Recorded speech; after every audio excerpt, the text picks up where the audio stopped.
Imo অ্যাপসের মধ্যে বিরক্তিকর নোটিফিকেশন আসছে।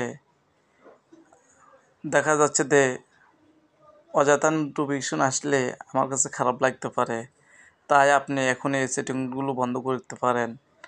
আমি গুরুত্বপূর্ণ ইমোর নোটিফিকেশন সম্পর্কে এবং গুরুত্বপূর্ণ কিছু সেটিং দেখাবো আপনাদেরকে। ওই সেটিংগুলো বন্ধ করার জন্য আপনাকে সর্বপ্রথম সেটিংয়ে চলে যেতে হবে।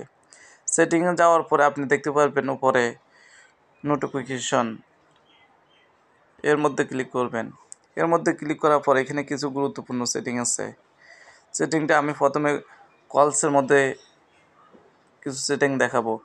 এখানে যেমন আমার এটা টিকমার্ক ছিল, এটা হলো মোবাইল ভাইব্রেশন। যেমন আপনার মোবাইলের মধ্যে যখন আপনার রিমোট থেকে কল করে তখন মোবাইলটা অটোমেটিক ভাইব্রেশন হতে থাকে, এটা আমি বন্ধ করে দিলাম।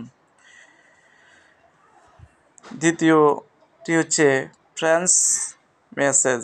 যখন কোনো আপনার ফ্রেন্ডস মেসেজ করে তখন ভাইব্রেশন হইতে হবে, এটা টিকমার্ক ছিল, আমি এটা টিকমার্ক করে দিলাম।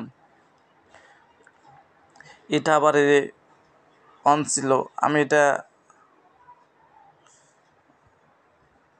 বন্ধ করে দিলাম।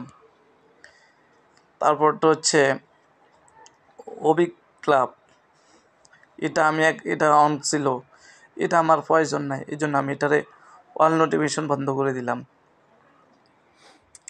তারপর হলো স্টোরি, এটা যদি আপনারা স্টোরির মধ্যে কোনো কিছু ছাড়েন তাহলে আপনি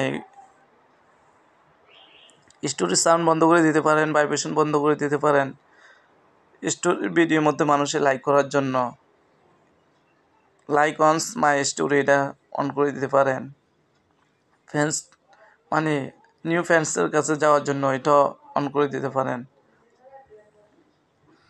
তারপর হচ্ছে সার্ভিস, এটাও আমি অফ করে দিচ্ছি, এটা অ্যালাউ ছিল, আমি এভাবে অফ করে দিচ্ছি, এটা আমার প্রয়োজন নাই।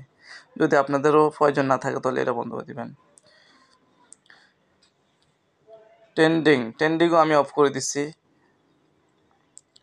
ইন অ্যাপস নোটিফিকেশন এটাও আমি অফ করে দিচ্ছি। যদি এই সেটিংগুলো যদি আপনাদের কাছে ভালো লাগে থাকে তাহলে এগুলো বন্ধ করে দিতে পারেন। অযথা নোটিফিকেশন এগুলো আসে, বিরক্তিকর নোটিফিকেশন। যদি ভালো লাগে ভিডিওটি আপনাদের টাইমলাইনে শেয়ার করে দেবেন। আল্লাহ হাফিজ।